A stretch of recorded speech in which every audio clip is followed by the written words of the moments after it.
Olá, estamos iniciando o programa Realidades, Direitos Humanos e Cidadania, o seu espaço privilegiado de críticas, debates e grandes temas sociais. Hoje a gente conversa sobre o tema da escola, política e comunidade.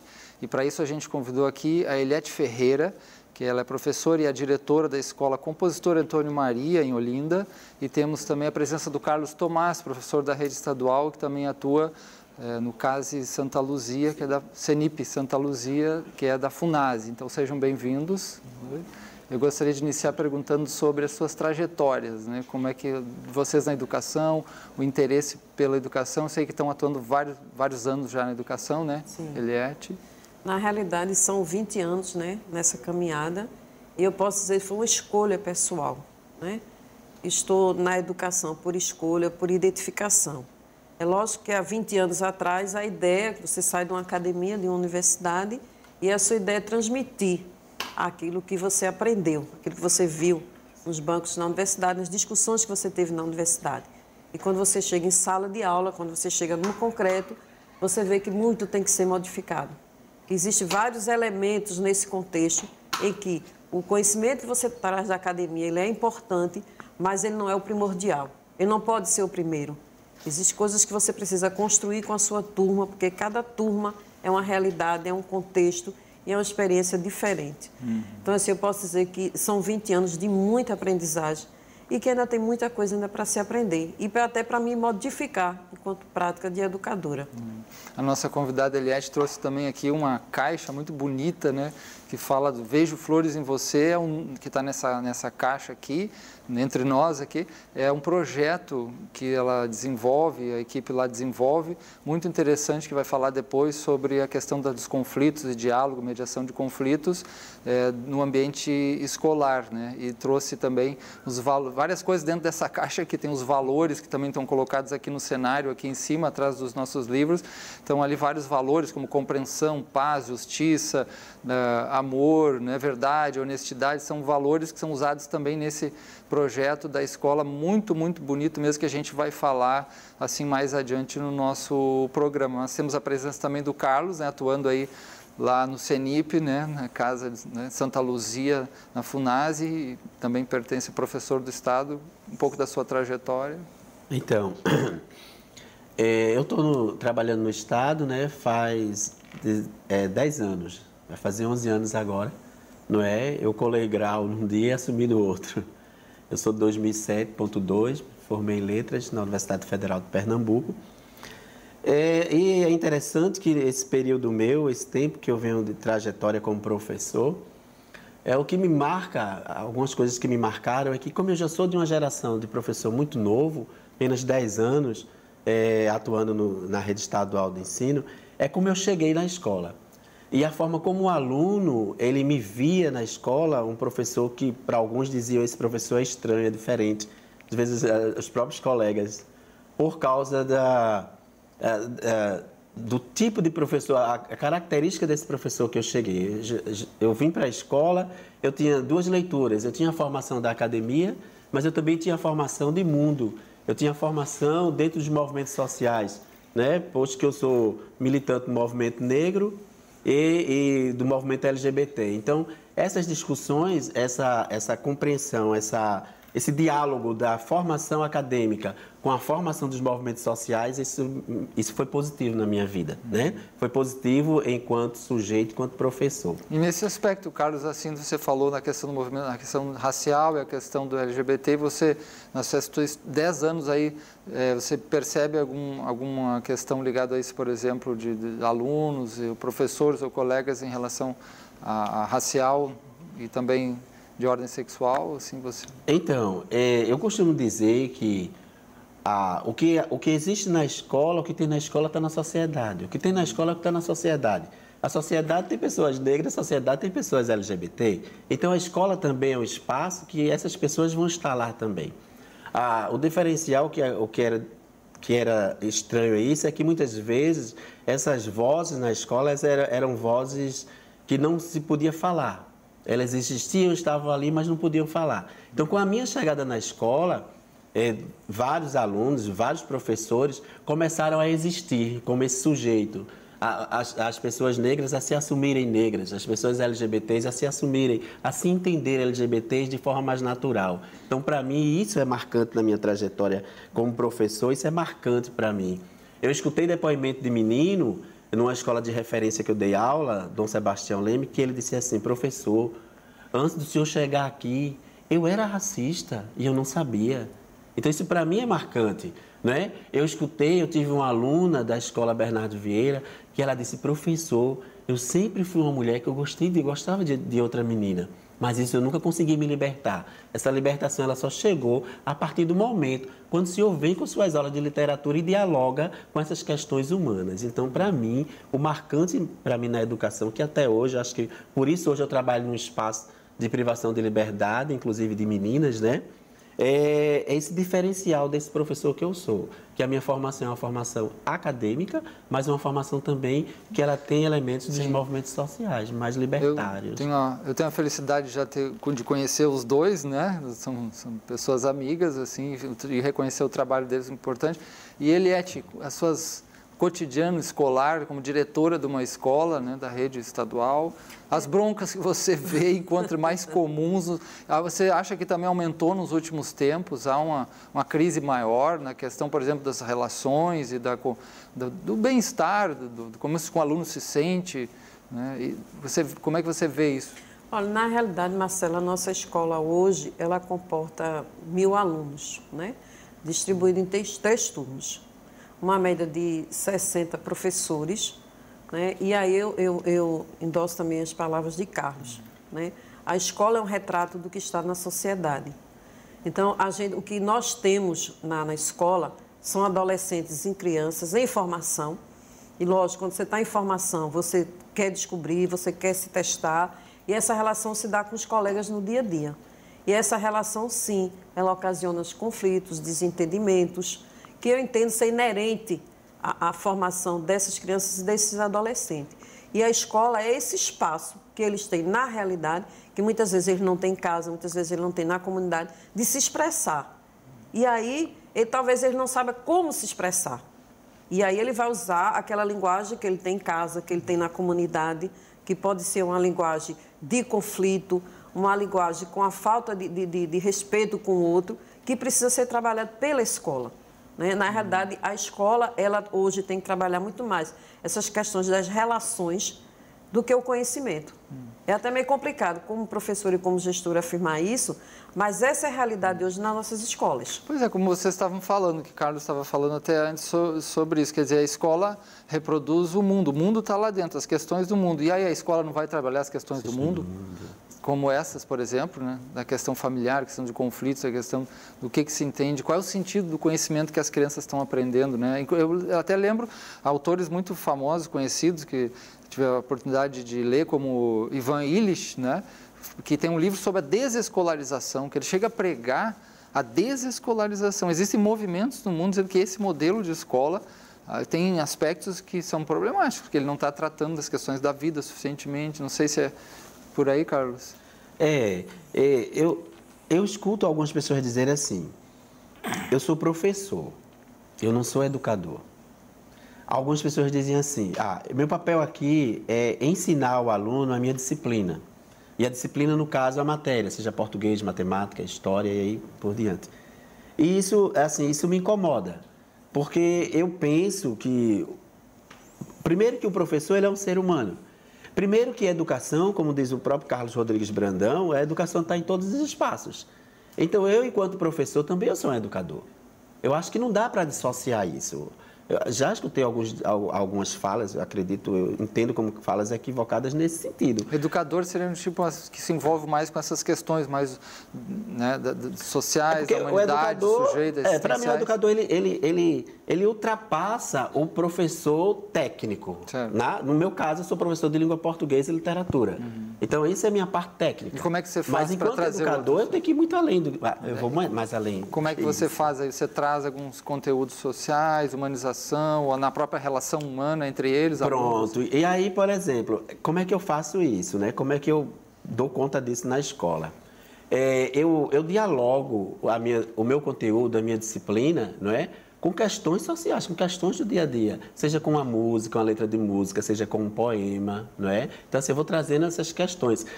Lembra que eu trabalho, por exemplo, muitas vezes quando eu trabalho o poema O Bicho, de Manuel Bandeira, eu posso trabalhar a literatura, características do poema, as metáforas que estão ali, e ao mesmo tempo eu estou trabalhando a questão da comunidade, a questão da fome, a questão, está entendendo, da ausência, a questão política também, né? Porque muitas vezes as pessoas acham que a gente vai dissociar a educação de política e não tem como dissociar isso. A educação, ela é política, né? Então, é uma forma, é um caminho que eu encontro para que essas outras questões de humanidades, de realidades, elas venham nesse bojo da educação. Então, e aí a gente vai falar disso também mais depois, né? Porque o tema é escola, política, que muita gente entende política como uma coisa mais partidária, ideológica, né? Enquanto a ideia original de política que se trabalha mesmo, ciência política, no sentido mais intenso da palavra, a palavra vem de polis, né? Que é as coisas da cidade, né?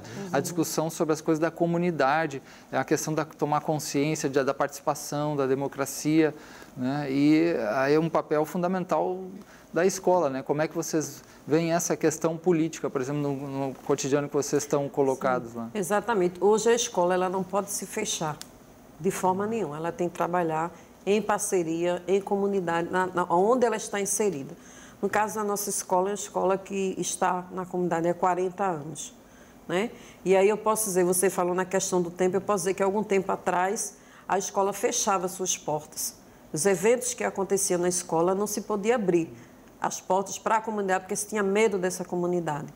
Então, a gente entende que a escola é a comunidade, né? Independente do perfil que essa comunidade tenha, ela precisa estar dentro da escola. Então, se você fecha ela, na realidade, você exclui aquelas pessoas que estão ao seu redor e que faz parte dela. Porque a comunidade são os pais, as mães, os irmãos e alunos que passaram pela escola. Então, você não pode, de forma nenhuma, ter essa visão de que a escola é um mundo à parte.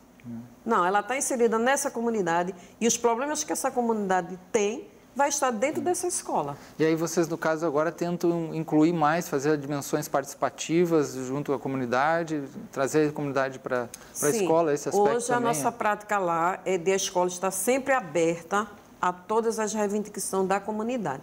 É tão interessante que a gente está tendo a felicidade agora de conseguir uma quadra escolar que a gente não tinha e a comunidade se dirige constantemente a gente para pedir esse espaço. Primeiro, você percebe aí a ausência desse espaço da comunidade. Então, quando você lá, na escola tem uma agora, então eu posso... Até um rapaz que ele cria pássaro, ele faz feira de pássaro, ele veio pedir a quadra para usar como espaço dele, de divulgação.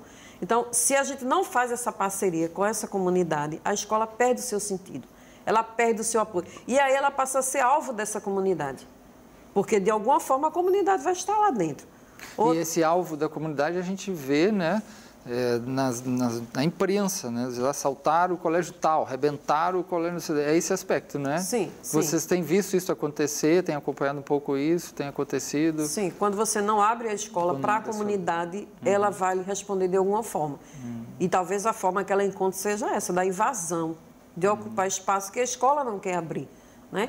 Porque quem é a comunidade? São os nossos alunos, né? São os pais dos nossos alunos. Então, se ela não acolhe essa comunidade, ela não é escola.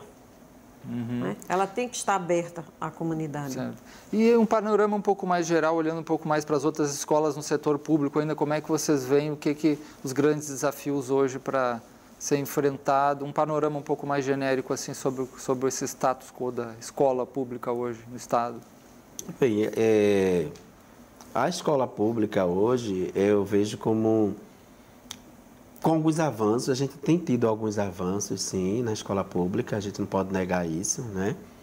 E também com vários desafios. Eu acho que um dos desafios da escola, é isso que a Eliette diz aí, realmente, é a escola se entrosar com a comunidade, a escola conseguir compreender que ela está dentro da comunidade e a comunidade está ali. Porque quem eu tenho na sala de aula, o que eu tenho ali, eu tenho um adolescente. Esse adolescente, ele tem uma mãe, ele tem um pai, ele tem um tio, ele tem um primo, e esse pessoal está na comunidade. Então, muitas vezes, esse diálogo da escola com a comunidade, quando ele não acontece, aí vem as violências, depredação, destruição da escola, não é? às vezes a linguagem, né? A gente vê hoje assim a comunidade hoje, o jovem de hoje, há um jovem muito forte com uma linguagem meio diferente, com a linguagem do grafite, com a linguagem do hip hop. E essas pessoas, essa juventude, ela tem uma outra percepção, outra visão de escola. Inclusive, para esse público, para essa juventude, aquele sistema cartesiano de escola não funciona mais, não serve para eles. Um aluno atrás do outro, aquela coisa bem, né, certinha, bem que a gente acreditava, um modelo muito francês. Eu costumo dizer que às vezes a gente está no século XXI, mas a nossa escola ainda está com um modelo francês de escola, aquela escola lá do século XIX, XVIII. E isso, muitas vezes a escola perde nesse sentido, né? Então, assim, a gente tem uma juventude hoje que ela tem outros anseios, outros desejos que não são os mesmos desejos e os anseios que a gente hoje, eu estou com 50 anos, que a gente tinha naquela época. E às vezes a escola não se percebe. Quando a escola não percebe isso, então a escola, em vez de ser um espaço que seja de acolhida, não é, e de cuidar disso, ela pode ser um espaço que não é interessante para esses jovens. Eliette, você vê isso também, esse choque entre como é a cultura dos jovens hoje que vão para a escola e a escola está um pouco mais atrasada em termos dessa conexão? Eu acredito, Marcelo, que a gente não pode ter a prepotência de querer entender o jovem a partir da nossa vivência, né? Ou a gente abre esse espaço do diálogo, né? De deixar eles falarem. Eu não posso chegar para o meu aluno e dizer assim, você precisa fazer, sei lá, um Enem da vida, que é o que se cobra muito dele. Mas será isso a necessidade dele? Então, a gente precisa muito ouvir esse jovem para poder entender. Existe uma diferença, uma separação muito grande de gerações. Claro que existe. Então, quando essa escola não escuta esse aluno, ela não chega ao seu objetivo. Hoje, a realidade dos adolescentes, seus desejos, seus anseios, é diferente do nosso. Não é melhor nem pior. São diferentes. E aí, a gente precisa ter aquela sensibilidade de entender. O fato de um menino gostar de um hip hop, como falou Carlos, isso não diminui, e muito menos o ritmo que ele gosta. Né? Só é diferente do que a gente gostava na nossa época. Um grande desafio, né? Quer dizer, o professor, a escola ouviu o aluno e o aluno também ouviu os professores, que também é um desafio, né? Nós vamos fazer um pequeno intervalo e já voltamos com essa questão muito importante da discussão escola, política e comunidade já.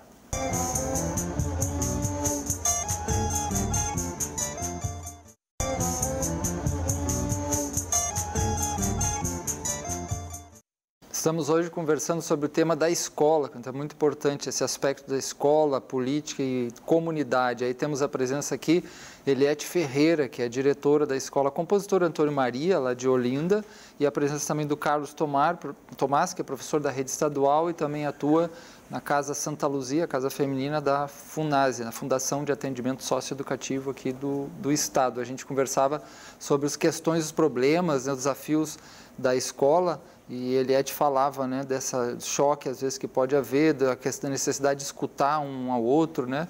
E que mais que vocês encontram como desafios hoje nesse ambiente escolar, Eliette? Eu acho que o maior desafio hoje é você preparar esse profissional que está na escola, que está em sala de aula, que precisa desenvolver o seu trabalho de uma melhor forma dele trabalhar com esse aluno. Né? É muito frustrante você estar num ambiente que você quer executar o seu trabalho e não encontra espaço para isso. E que sentido?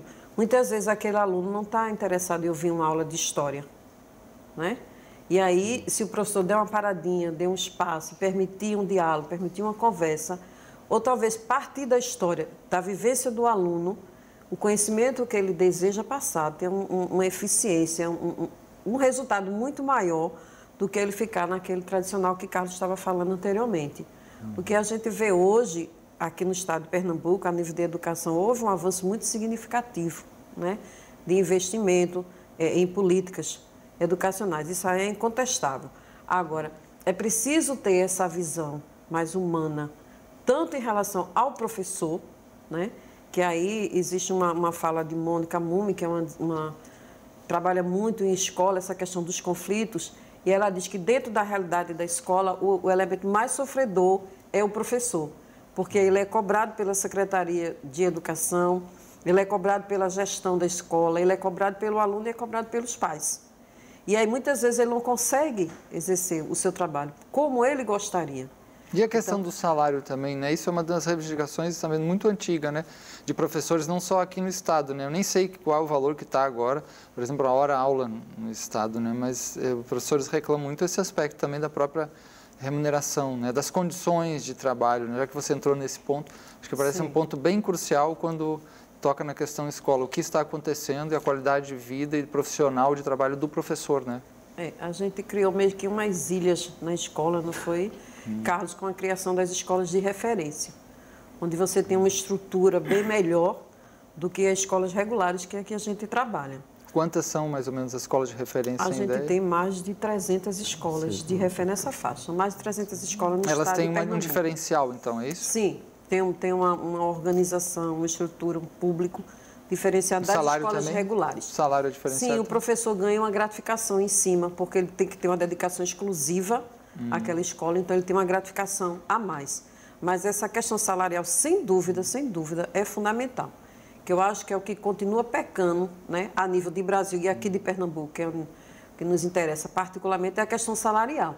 Existe investimento em educação, sim, mas essa questão salarial passa muito longe, muito longe. Não entra nas discussões do governo, não entra nas políticas governamentais, a questão salarial.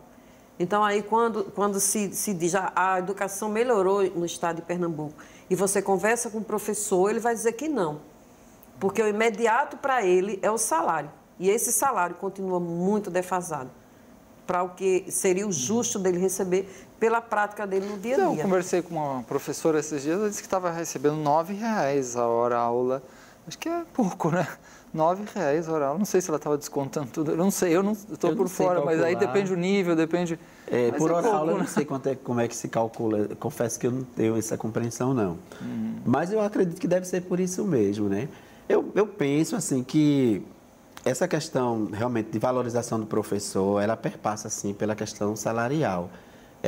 A gente tem uma perda? Tem, é fato isso. E eu acho, assim, Pernambuco é um dos estados que paga bem menos o professor, né? Só agora tem uma reportagem de Maranhão, pagando um professor inicial R$5.000. Se essa realidade chegar aqui em Pernambuco, a gente vai ficar muito feliz, né?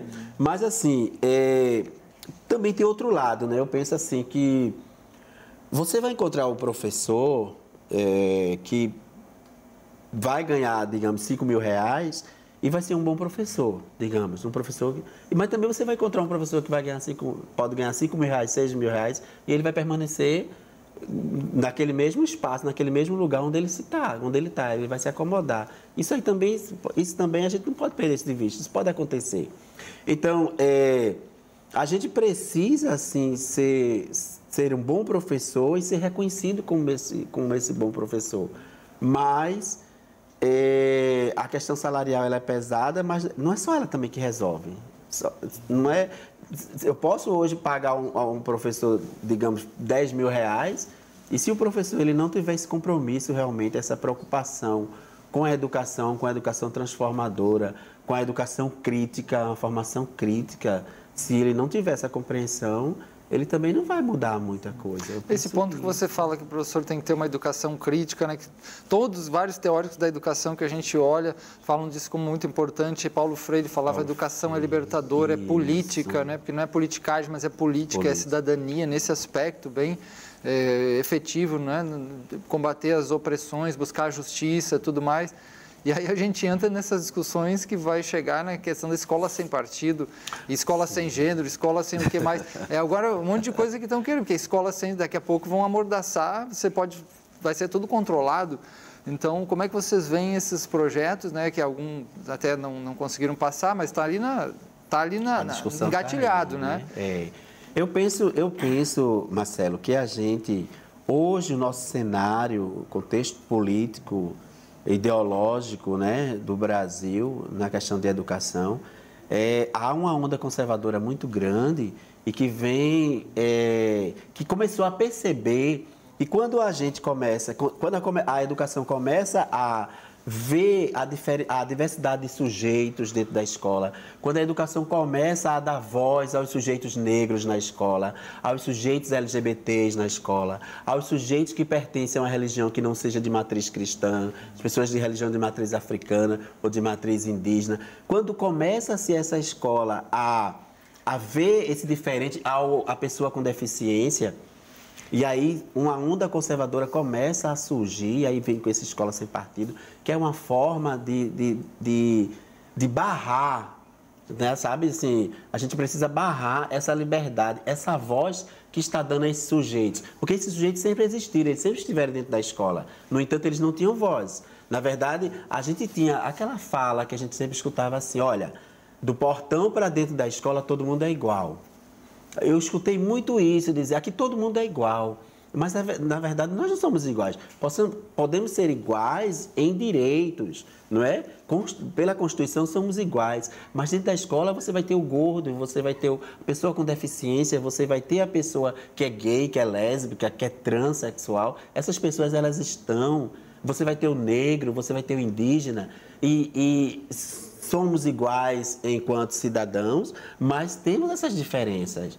Essas diferenças, elas não eram tocadas na escola no passado. Eliette, como é que você tem visto no cotidiano escolar, aí, com a sua larga experiência na educação, essa consistência, a relação aí entre as pessoas? Eu acho interessante que essa história da escola sem partido, ela surge naquele momento em que os estudantes estavam tomando pé da sua própria escola. Em São Paulo, né? né? Exato, quando eles começaram a invadir, eles falaram assim, não, aqui a escola é minha, né? É nossa.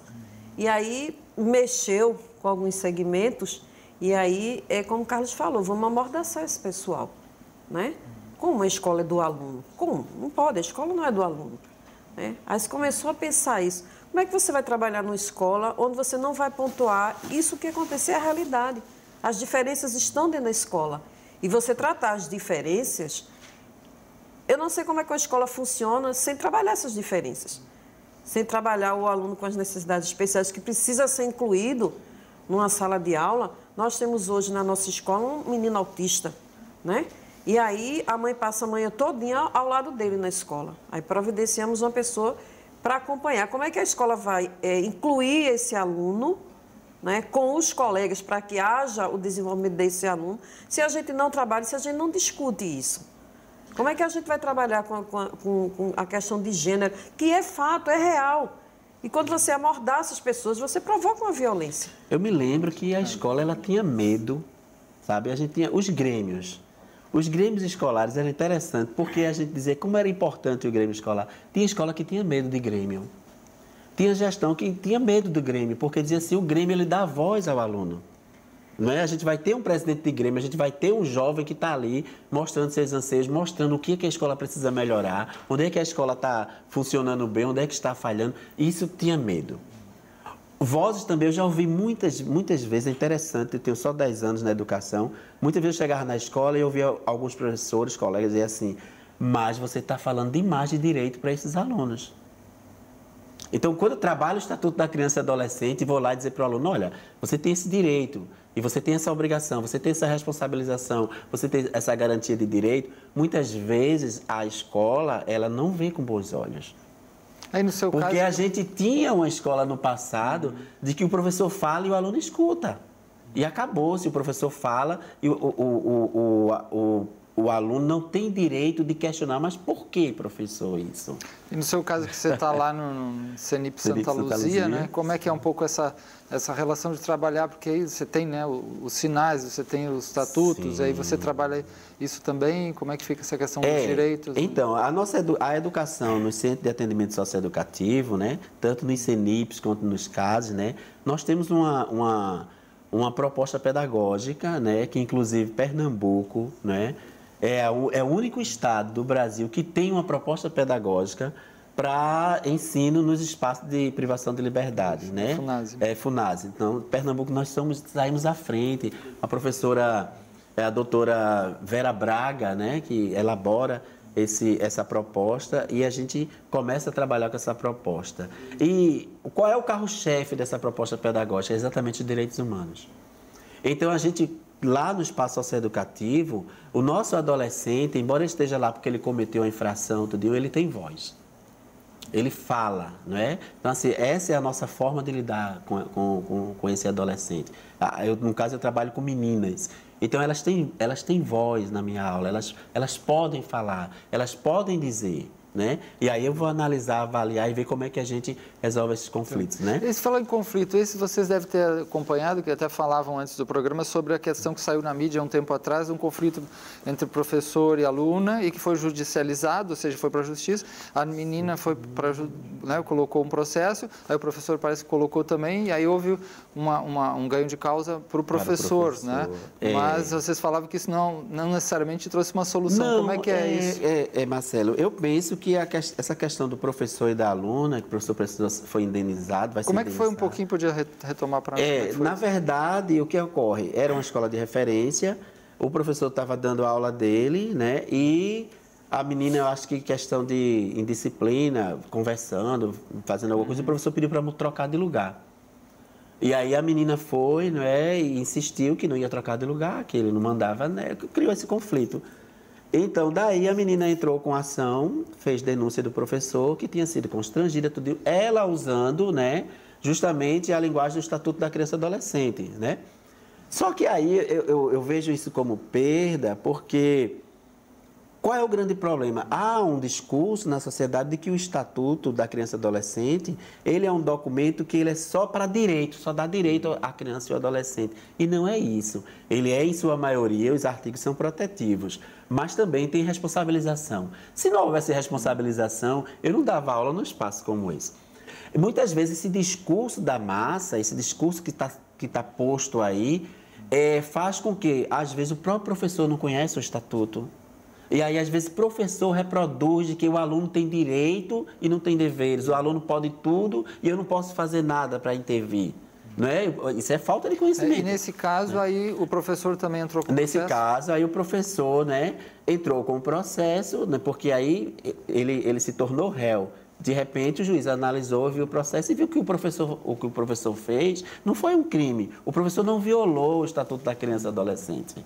Né? O professor não. Na verdade, ele fez o papel dele. O juiz compreendeu que o papel do professor não é só passar conteúdos específicos, técnicos, mas a gente também, o nosso papel enquanto professor é orientar, colaborar para que o aluno entenda quando é que ele pode falar, quando é que ele precisa ouvir, quando é que ele deve estar em tal espaço da cadeira aqui ou ali. E a sentença foi em dinheiro? E a sentença acabou voltando para o professor e a família foi condenada. Em 5 mil reais, né? Em 5 mil reais. Certo. Agora... Eliette, na sua visão, isso foi uma boa solução? Muitos disseram, tá aí bem feito para a menina, a disciplina foi realizada, houve justiça ou tem algo faltando? Eu acho que isso é muito, muito complicado, né? Você tem um professor e um estudante. E uma situação que acontece em sala de aula, respinga... Para a justiça, né? Para a que justiça. Triste, né? Imagina se cada conflito for para a justiça.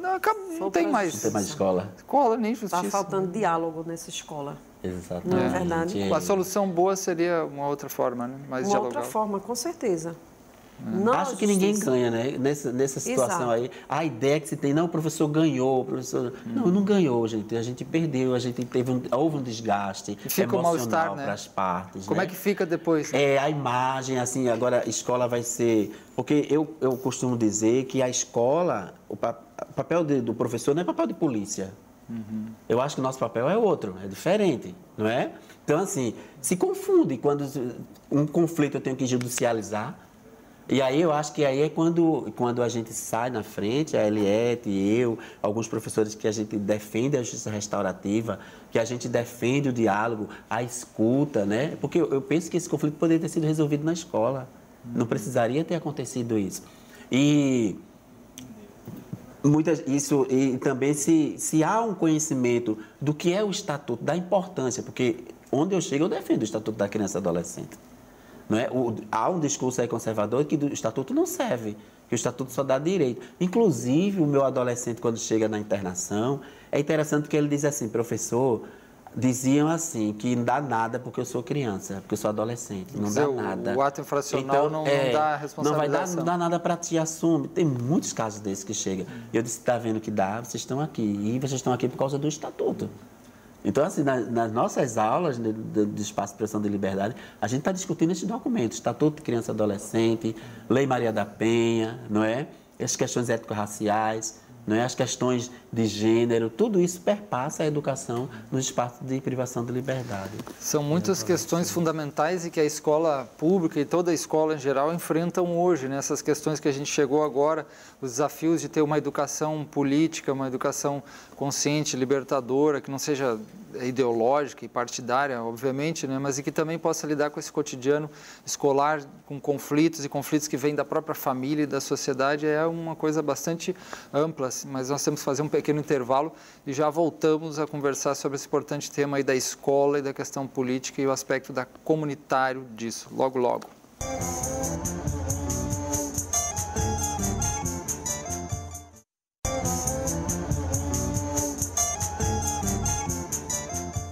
Nós estamos conversando hoje sobre o tema da escola, as dimensões da comunidade, as dimensões políticas envolvidas à cidadania, né, e tudo que envolve esses desafios tão importantes do ambiente escolar. E aí os nossos convidados já estavam trabalhando a questão do cotidiano da vida escolar, né? O que aspectos que chamam a atenção, a questão dos conflitos, né?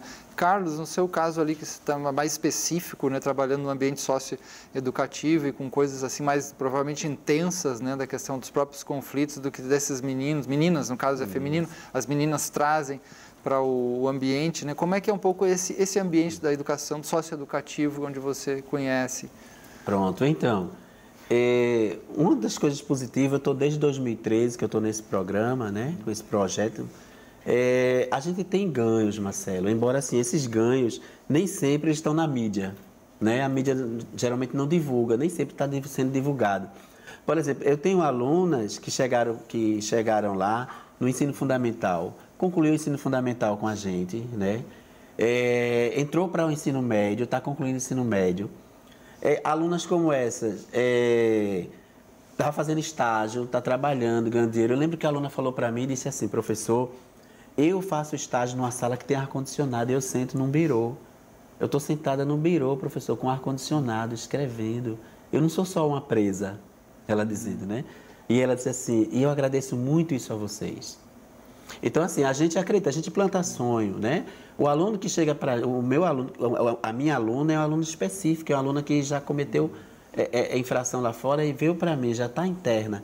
Então, ela veio cheia de problema. No entanto, a gente não priva dela o direito da literatura, o direito da poesia, de ler poesia, compreender poesia. Inclusive, essa semana eu estava trabalhando com a minha aluna, as minhas alunas, o poema Retrato, de Cecília Meirelles. Então, veja só, eu estou levando para dentro de um espaço de privação de liberdade, onde muitas vezes a sociedade diz que não serve para nada, eu estou levando um poema de Cecília Meirelles. A aluna está lendo comigo o poema de Cecília Meirelles e está me dando um retorno de trabalho. Tanto é que aí eu trouxe até, achei interessante esse desenho, né? Não sei se dá para ver como é que faria, né? E aí a gente trabalhando no poema Retrato e de repente a menina vai e me traz... Eu peço para ela fazer um desenho do que ela compreendeu do eu lírico, né? Claro, explicando para ela o que é o lírico, é o ensino fundamental, essa menina. E ela me faz um desenho como esse, a partir do poema Retrato, da Cecília Meirelles. É uma aluna minha, né, de 14 anos, e está interna lá no CENIP Santa Luzia. E que é um poema que fala sobre o processo do tempo, do envelhecimento, o poema Retrato, de como vai mudando, né, o sujeito, a pessoa. O eu lírico, né, ele vai mostrando, ela vai falando... olhando o seu hoje, que é uma idosa, tudinho, e ela lembra de como ela era no passado, fala das mãos mortas, né? Vai falar do rosto, ela diz, eu não tinha esse rosto, né? E a menina, a partir da interpretação, da compreensão do poema, me traz um desenho como esse. Então, assim... são adolescentes que têm potencial. Tem potencial. Né? Entendeu? Tem potencial artístico, tem potencial de produção. A gente teve uma adolescente que ela lia as obras de Romero Brito. E ela gostava disso, ela pintava as obras de Romero Brito. Chegou a conhecer Romero Brito. Então, assim, é esse adolescente que está lá, que chegou dentro da FUNASA, que foi interno. Então, Mas é um você está adolescente... dizendo que se tiver condições suficientes de suporte, investimento, né, humano e também financeiro nessas crianças, elas se tornam totalmente diferentes, é isso que... Ela recupera sim, Marcelo. Eu acredito nisso. E para mim, assim, não tem outro caminho, se não for a educação. Para mim, o caminho de ressocialização, não é a oportunidade e a educação para esse adolescente. É com essa filosofia que a gente trabalha, que a gente acredita. Porque, muitas vezes, quem está lá fora, eu já ouvi, às vezes, o aluno meu de fora, da escola de fora, como é que o senhor tem coragem, professor, de dar aula a essas pessoas? Eu digo, eles são adolescentes como vocês. Eliette, como é que você vê essa questão do potencial dos alunos? Isso está sendo subexplorado, né? Ou isso, como é que você vê esse potencial desses alunos? Porque tem gente que diz, olha, esses alunos não estudam, não quer nada, ainda mais agora com a época de internet, parece que todo mundo, né, sumiu da realidade e está dentro de um computador, de uma tela. Como é que você vê isso, essa ideia do potencial de resgatar isso tudo? Na realidade, eles têm um potencial muito grande, não é? Na realidade, eles nos surpreendem todos os dias, quando entram lá na sala, né? O que a gente não pode é criar uma perspectiva, idealizar um comportamento, uma ação para o aluno, para o adolescente, né? Ele tem o seu potencial e sim, eles vão aflorar, a gente vai poder usar aquilo ali de uma forma muito positiva para ele e para a escola. O que a gente não pode em nenhum momento é jogar para ele uma perspectiva que é nossa, um anseio que é nosso, né? Mas sim dele. E aproveitar esse potencial, essa visão que eles têm. Nós fizemos, o ano passado, uma feira de artes e foi impressionante os trabalhos que eles produziram, que eles pintaram e que estão até hoje expostos lá na escola, né? Quando você dá vez e voz a eles, eles fazem muito bem. E fazem com uma maestria que nos deixa de boca aberta. E esse aspecto, no caso, assim, da ação política no sentido mais das ruas mesmo, ou da ação política de intervenção também na sociedade, como começou a ver, por exemplo, desde os caras pintada na época do impeachment do Collor, né? Na época, alguns anos atrás, que milhões de pessoas foram para a rua, a gente sabe que a maioria era estudante, né? Também nas últimas manifestações que houve no Brasil, que agora parece que enfraqueceram bastante, mas também teve há pouco tempo, né, com questões dos interregnos e disputas políticas mais contemporâneos, você vê que o aluno está mais apático como a sociedade, provavelmente, ou tem esse potencial está ali guardado, mais político? Eu acho o contrário, eu acredito que eles estão, sim, muito inseridos na nossa sociedade, né, muito inseridos. Eles têm uma visão muito particular da nossa sociedade e eles vão intervir nela a partir da sua visão. Né? Então, por exemplo, lá na escola a gente tem um diferencial muito grande de alunos, né? Aqueles alunos que chegam lá na escola em busca de oportunidade, de orientação, que colam no professor, né? Porque ele entende que esse é o caminho melhor para ele. E é aquele aluno que busca o espaço dele dentro da escola de outras formas. E aí você forma grupos dentro da escola a partir dos seus interesses, da sua visão. Né? Então, a gente nunca pode dizer que essa juventude que está aí é uma juventude apática, muito pelo contrário. A forma deles reivindicar talvez não seja a nossa, nem pode ser a nossa, que a nossa realidade, o nosso contexto é completamente diferente do que a gente tem hoje. Pô, a gente viu a ação muito intensa, cidadã dos estudantes, né, pelo Brasil inteiro, e saiu muito a questão de São Paulo, há poucos anos atrás ali, e que tomaram muito pau, né, da própria polícia. Sim. E foram, peitaram, recuperar suas escolas, que estavam sendo fechadas, etc. Né? Então, tem uma tradição, né, desde há muito tempo atrás, se a gente for ver na época da ditadura, ou antes da ditadura, como o movimento estudantil era incrivelmente potente no país, e parece que houve uma ditadura militar, um abafamento. Eu né? penso que o jovem de hoje na escola, ele não está apático à política, não. Ele está, assim, ele está se politizando, ele está indo para a rua, assim, ele está cobrando. A gente teve agora há pouco mesmo, né, a luta dos estudantes por a questão do passe livre, né? Então, assim, existe esse adolescente, esse estudante nosso hoje, principalmente da escola do ensino médio, ele é um estudante que ele está se envolvendo com política, ele está discutindo política, ele está pensando política. Por isso que é impossível o projeto Escola Sem Partido, ele não vai funcionar, não dá, não tem como ser, né? Porque o nosso estudante hoje, ele é um estudante político. E a questão da internet, as redes sociais, eles aprendem, às vezes, muito mais do que com o nosso livro didático que está ali na sala de aula. E quando você fala até nessa questão da rede social, da internet, né? Porque aí o foco, o aluno desvia muitas vezes, que eu penso que a gente deve fazer da internet um instrumento a nosso favor, que dá para a gente fazer isso. Eu me lembro na escola Dom Sebastião Leme, quando eu dei aula no primeiro ano do ensino médio, e os alunos gostavam muito do Facebook, em 2012, estava muito pegado ao Facebook. Eu fui usar o Facebook para trabalhar meus conteúdos com o Facebook. Foi uma forma que eu encontrei. Então, criei um grupo, coloquei eles lá, e às vezes colocava as questões de literatura, né, barroco, tudo, eu jogava no Facebook para eles ir colocando. Então, foi uma forma que eu consegui de trazer o aluno para mim. Eliette, vocês criaram lá na escola, não sei se é só na escola, tem outros lugares também, o projeto, né, que está aí, você trouxe até essa linda caixa com várias coisas dentro, né? Vejo Flores em Você. O que trata esse projeto no ambiente escolar? Assim, conte para a gente. Na realidade, Marcelo, era aquela busca do diálogo, né? Os conflitos é fato dentro da escola, isso é inegável. O que a gente precisava agora era como trabalhar esses conflitos de uma forma que resultasse em uma modificação do comportamento do aluno. E nós entendíamos que chamar a mãe, dizer assim, olha, seu filho fez aquilo, não resolvia. E nós entendemos que também fazer palestras na escola, né, com as várias ONGs que tem aí, também não resolvia, porque o aluno continuava com aquele comportamento, com aquele conflito na escola.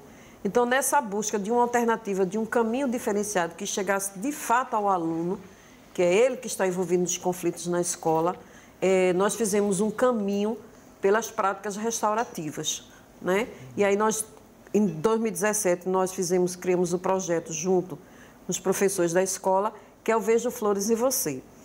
Como eu tinha falado no início, nossa escola tem 1000 alunos, então era humanamente impossível você atender 1000 alunos. Então nós reduzimos ou escolhemos como público-alvo do projeto as meninas, né, que a gente entende que a nossa sociedade tão machista, elas são muito vítimas dessa sociedade. E elas terminam por reproduzir também esse comportamento machista, até entre elas. Então, nós pegamos esse público e começamos a fazer rodadas de diálogos dentro das práticas restaurativas que a gente elenca com eles os valores, né? A gente faz um grande círculo, né? Isso com as meninas, então a gente faz um grande círculo e entre elas a gente inicialmente estipula valores que vai guiar aquele diálogo e aí você muito gentilmente colocou aí esperança, perdão, compaixão, verdade. Esses são os valores que vai nortear a discussão. E aí a gente começa a trazer temas, normalmente de problemas que houve na escola, de conflito que houve na escola, porque a ideia é evitar que um desentendimento chegue a um conflito aberto, né? Para não resultar depois num tribunal de justiça. Então a gente chama as meninas e abre esse diálogo. É um diálogo de respeito, é um diálogo de escuta, é um diálogo extremamente democrático, onde todos estão em círculo, onde todos se veem e todos têm direito à fala, né? Existe o que a gente chama de o bastão da fala, e aquele que está segurando o bastão, ele tem o direito de falar, né? E os outros precisam ouvir, mas não é aquela escuta de, eu estou ouvindo e saiu. É a escuta do coração, a escuta compassiva. É tentar entender o que o outro está falando e de que forma a gente pode ajudar, ou simplesmente a gente pode só agregar, só abraçar, só compreender. E assim, é um momento muito transformador, tanto para mim, né, como para as meninas que estão no círculo. Você percebe isso no ambiente escolar, que um clima teve alguma alteração, ficou um pouco melhor nas relações, por exemplo, até para os professores? Como é que a gente pode detectar se isso de fato está surtindo efeito? O que a gente tem hoje? Quando há o desentendimento entre elas, elas não vão às vias de fato.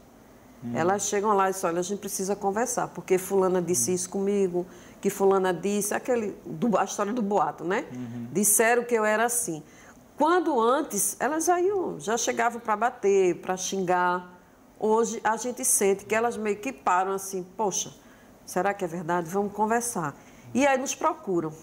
Né? Quer dizer, está sendo incorporado na cultura da escola esse procedimento de diálogo. Sim, do diálogo, inclusive com os professores. Hoje nós temos professores que fazem no dia a dia da sua prática, da sua sala de aula, os círculos. Eles abrem esse diálogo. Eu também tive a oportunidade de ver a ementa, né, da disciplina que foi criada nesse contexto lá da escola, né, sobre cultura de paz e círculos, né? Como é que é um pouco essa disciplina? Uma coisa inovadora, né? Isso sim, Marcelo. Eu acredito que é uma novidade a nível de Brasil, né? A gente teve, com a reforma do ensino médio, o aumento da carga horária para as turmas do ensino médio. E aqui a Secretaria de Educação, ela criou escolas pilotos já para começar essa proposta do Ministério da Educação, que vai até 2020. Todas as escolas no Brasil têm que se adaptar a essa nova lei. E a nossa escola foi escolhida.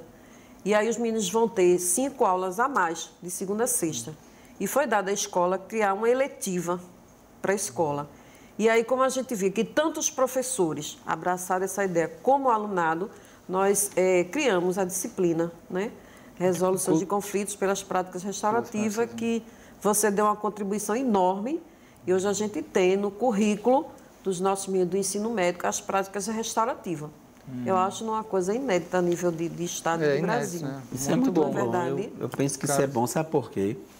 Porque essa prática daí, essa forma de resolver conflitos com o diálogo, né, e com os círculos, a gente vive hoje uma sociedade que a sociedade hoje ela prega muita vingança. E ela não prega a justiça. Então, quando a gente está na rede social, a gente está vendo o tempo todo lá como é que as pessoas reagem a uma situação de conflito. Então, geralmente, o discurso que está lá é o discurso da vingança, do olho por olho, do dente por dente. Não é? Até tem hora que eu digo, parece que a gente está voltando à Idade Média. E quando a gente vê uma escola como a de Eliette, né, com esse projeto piloto, né, como a gente socioeducativa também teve formação com você sobre práticas restaurativas, a gente vê que a gente dá um passo à frente. Eu acho isso muito, muito positivo. É necessário que contagie toda a rede estadual de ensino. Nesses últimos 2 minutos que nós temos, falar um pouquinho da questão dos direitos humanos na escola, qual a importância disso, a questão da conversação e dos projetos de direitos humanos. Carlos? Então, a gente tem um avanço aqui em Pernambuco, né, nessa questão de direitos humanos na escola, porque, inclusive, nós temos normatização. Eu acho que um dos conflitos maiores que a gente tem de direitos humanos na escola é a questão de gênero. Essa questão dos transgêneros hoje que estão chegando na escola, os meninos trans, as meninas trans. E a gente já tem, né, a Secretaria da Educação, a gente tem um formulário padrão, está lá no site da Educação, né, para requerimento do nome social, que hoje em dia já se respeita esse nome social na escola, dessas pessoas trans. Isso é um avanço que a gente tem, direitos humanos. A gente tem o Conselho Nacional da Educação, que traz a resolução de janeiro de 2018, e a gente já tinha as questões de direitos humanos aqui, a Gerência da Educação e Direitos Humanos já estava preocupada com essa questão dessas pessoas. Então, isso é um avanço que a gente tem. O outro que a gente tem é as discussões, as questões étnico-raciais também, que hoje é bastante contundente na escola. A gente tem feito essa discussão, essa desconstrução do racismo. A gente tem, a educação em Pernambuco tem feito isso, tem buscado isso aí, né? Então é muito importante. Como também a inclusão das pessoas com deficiência. Então são pautas que a gente tem que são necessárias, né? Que a gente tem avançado nessas políticas. Na educação de Pernambuco, eu vejo assim. Claro que tem um caso ou outro, muitas vezes chega uma pessoa trans, não é respeitada na escola, o diretor não compreende, a diretora não compreende, né, o professor, mas é questão de formação, a gente está na construção disso. 30 segundos por aí. Exatamente esse que o Ricardo está falando. A discussão está dentro da escola, não tem como tirar. Não é fácil você mudar paradigmas, não é fácil. Mas o importante é que ela está acontecendo, né? E que está dando voz a essas minorias.